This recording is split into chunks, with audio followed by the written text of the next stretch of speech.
Chapter 11. We all stood in the garden staring up at the reindeer. The reindeer on the roof. The reindeer. Antlers, bells and everything. Just right up there on the roof of our house. How?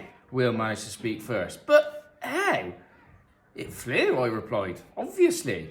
Don't be silly, Mum said weakly. Nick didn't say anything. He just stared up at the reindeer as if he was worried it would disappear if he stopped looking at it. Reindeer? On the roof? Will folded his arms.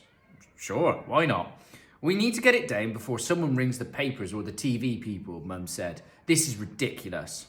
But how did it get there? Will demanded. Nick cleared his throat. Reindeer live in naturally craggy and rocky terrain, he said in a very calm voice. What might seem like an impossible climb to you is nothing to a reindeer. I looked at him. Did he honestly expect any of us to believe that? But Mum and Will seemed to accept it. Should I call the fire brigade? Mum asked. Nick took a sip of his hot chocolate. I think we'll have to, he said. I can't see how else we're going to get her down. He hesitated, as if he wanted to say something else, but had just cut himself off. I hope they've got a crane, Will said, as Mum dialed 999. It's a big animal. Fire brigade, please, Mum said into her phone. There was a pause, and then, hello, yes? We've got an animal stuck on the roof, and I didn't know who else to call. Yes, on the roof of our house. No, it's not a cat, she winced. It's a reindeer. The fire brigade thought it was hilarious. We rescue stuck cats all the time, the chief said, grinning as he took pictures on his phone. But this one is for the Hall of Fame. Please don't put our house on social media, Mum cringed. Don't worry, Dr. Hall, we're all professionals. Up on the roof, two firefighters were trying to work out the best way to get a massive harness around a reindeer. The reindeer was watching them with what can only be described as a cool contempt. Do we go through the legs or what, Chief? One of the firefighters yelled. I'm a bit worried about the horns myself, the second one added. Nick was rubbing his hands together worriedly. Antlers, not horns. And yes, get the fabric on her tummy and fasten the straps over her head. Will took a loud bite of toast. He brought a stack out to eat whilst he watched the fun. Watch, she doesn't try to fly away, he said, with a mouthful of jam.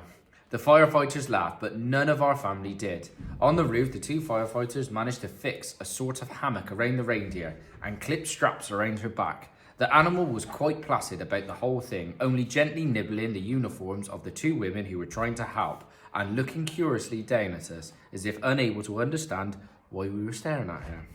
Once she was strapped in, the firefighter closest to the edge of the roof gave a wave. Bring the lift over, she shouted. The lift, a sort of cage on the end of a massive robotic arm that came from the back of the fire engine, was driven close. There was plenty of room for the two people and the reindeer to fit, and the animal walked into it quite happily, as if she did this thing every day. The firefighters gave a thumbs up and everyone cheered and applauded as the lift came slowly down, bringing all three occupants back to earth. Well done, everyone, the chief said as the reindeer was unclipped. Excellent work. The reindeer, as soon as she was free, trotted straight over to Nick and started sniffing and nuzzling his coat as if looking for treats. Wow, she knows who Keeper is, one of the firefighters said. She took her helmet off. How did she even get up there? Excellent climbers, reindeer, Nick said, fussing the animal's head. I saw her on a bell-covered harness, and that her name was Meteor. Thank you for your help.